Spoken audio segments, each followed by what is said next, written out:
সারে গামা পা ইসিরে কয় কি? এই এত দৌড়াচ্ছিস কেন রে?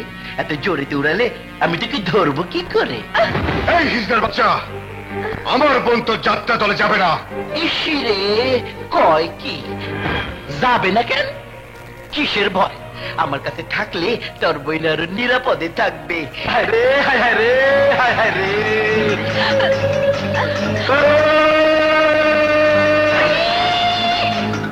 তোর বোন ভালো থাকবে, ভালো ভালো খাবার খাবে, যাত্রাপালায় নাচবে গাইবে, ফুরফুরিয়ে ঘুরে বেড়াবে, আমি ওরে নিয়ে যাই। ছেড়ে দে ওর হাত। ইসিরে নাগর আমার কয় কি? এই আমার জান থাকতে তুই আমার বোনকে নিয়ে যেতে পারবি না।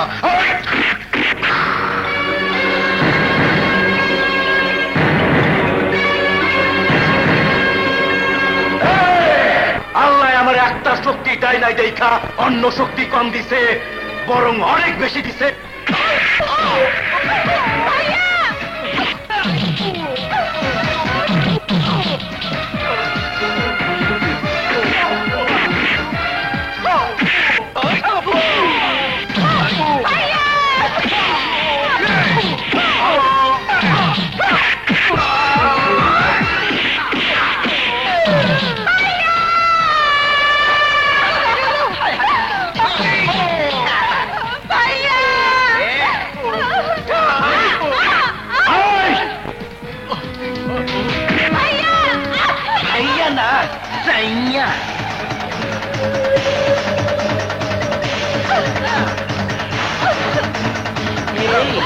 তুই না বলেছিলি তোর জান থাকতে আমি ওকে নিয়ে যেতে পারবো না? এখন তোকে যদি জানে মেরে ফেলি তাহলে তোর কথাই তো সত্যি হবে। আমি তোর কথা সত্যি হতে দেব না, দেব না, দেব না। আইসি কইনা কান্দার না বন্দে আমারে জাদুনি করিল, না জানি কি মন্ত্র পড়ে জাদু করিল। সোনা বন্দে আমারে পাগল বানাইল, সোনা বন্দে আমারে জাদু করিল। জুলফু, আদেশ করুন মহারানী। পাখিটা বড় ছটপট করে, ছটপট করে, উড়াল দিতে চায়। এমন কিছু কর যাতে খাঁচার পাখি খাঁচার মধ্যেই থাকে, বাইরে যাইতে না পারে। ওর ডানাটা ভাঙ্গা সারে গামা পা কইরা দে, আমি দেখি।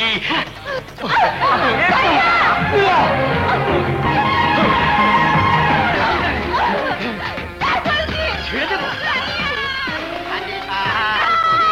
বাজান রে তোরা সুন্দরী কমলা নাচে, আজি বাল করিয়া বাজান রে তোরা সুন্দরী কমলা নাচে। কমলার নাচনে বাগিচার পিছে চাঁদ। এই মাথা নিচে কইরা আছে কেন গো? লজ্জা লাগে? যা বইটারে নিয়ে ঘরে যা। এখন আর তোর বইতে পাড়া প্রতিবেশী কেউ মাইনা নিব না, বিয়া শাদী হইব না, সবাই ছি ছি করব।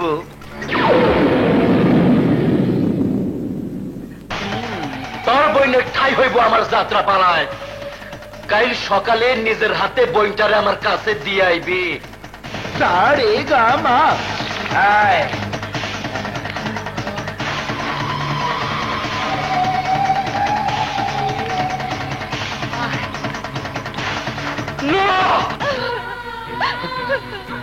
ভাইয়া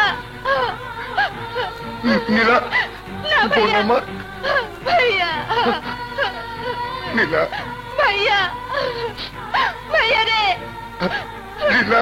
না আমি পারবো না। এই অপবিত্র হাতে আমি তোকে স্পর্শ করতে পারবো না ভাইয়া। এই মুখ আমি কাউকে দেখাবো না। মীরা, মীরা যাস নে, মীরা যাস নে, মীরা!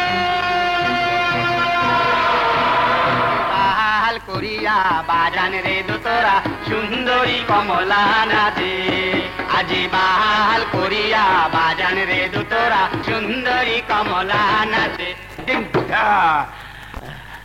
ইসিরে কয় কি আইসস জুলফু, খুব পেরেশান হয়েছিস না রে? না মহারানী, আপনার হুকুম তামিল করে আনন্দ পেয়েছি। কি বললি? আমার হুকুম পালন করে খুব আনন্দ পেয়েছিস? এমন একটা কষ্টের কাজ করে একটু কাহিল হসনি? না মহারানী, এই কাজে কোনো কষ্ট নাই। তাছাড়া এই জুলফু, থামলি কেন? বল না। তাছাড়া খুব মজা পেয়েছি। পাইছস? মজা পাইছস? বাহ, কত সুখ তোর! মাথায় বুদ্ধি নাই, পকেটে টাকা নাই, ওপর লেভেলে কোনো ক্ষমতা নাই, অথচ তোর কত সুখ। খালি একটা জিনিস আছে বইলাই তোর এত মজা, এত সুখ। আমারও সব দিছে আল্লাহ, গায়ে শক্তি দিছে, টাকা দিছে, মাথায় বুদ্ধি দিছে, ওপর লেভেলে ক্ষমতা দিছে, সব দিছে। সব থাইকাও আমার কিছু নাই, সুখ নাই, শান্তি নাই, শান্তি নাই। এই আল্লাহ, এইটা তোমার কেমন লীলা খেলা? কেন তুমি আমার হিজড়া বানাইলা? সবার যা দিছো আমার দাও নাই কেন? সব থাইকাও আইজ আমার কিছু নাই, কিছু নাই। একটা জিনিসের অভাবে আমার সুখ নাই, শান্তি নাই, শান্তি নাই।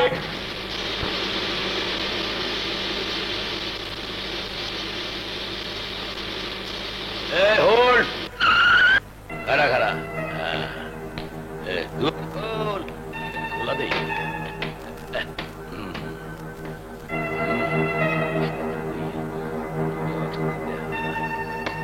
এইটা কার? কি মহারানীর মাল? তুই বাসে বইয়া গেছেন ক্যা? না মেন, মোর গাড়ি আছে না, পৌঁছাইয়া দি মানে। বাসে আরো মাল আছে। কোনটা কোনটা মহারানীর মাল এই যে খালি দেখাইয়া দিয়ে। এই যে একটা, আর পিছে আরো দুইটা আছে সিটে চিপায়। ঠিক আছে, ঠিক আছে, মহারানীর কইয়েন মুই নিজে এই সব মাল পৌঁছাই দিতে চাইছিলাম, আমার কপালে হইলে না। ঠিক আছে, বলবো। আচ্ছা, এই আব্বা সাবা, এই ব্যাগটা কার? আমার। কল নেই কেন? কস কি? বলতে গেছি খুলবি, চেক করবো। খুলবো না। এখানে কোনো চেকপোস্ট থাকার কথা নয়। আপনি কোন আইনে এখানে চেক করছেন? তুই মোরে আইন শিখাও? 5 সেকেন্ডের নামাইয়া এনকাউন্টার করিয়ে দেবো। এনকাউন্টার করার আইন কেবল আপনার নয়। সন্ত্রাসের আক্রমণ করলে দেশের যে কোনো মানুষ আত্মরক্ষার জন্য পাল্টা আঘাত বা এনকাউন্টার করতে পারে। আমার কাছেও লাইসেন্স করা অস্ত্র আছে। আপনার চাইতে আমার নিশানা অনেক ভালো। আমি যদি বাস থেকে নামি, এনকাউন্টারে আপনিও মারা যেতে পারেন মিস্টার নিজাম। মিস্টার নিজাম, আপনি এখানে অফিসিয়াল ডিউটি করতে আসেন, এর পুরো পোশাকে চান।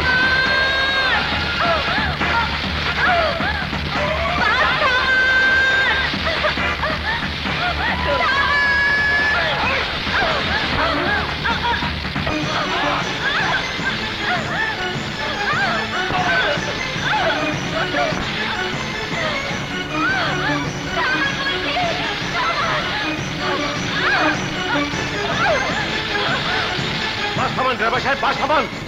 পিছনে মহারানী লোক, বাস থামান যাবে না।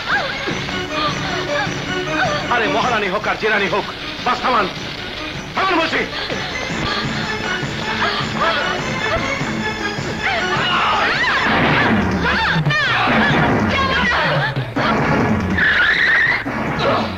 বাস থামাতে বলা তুই কে?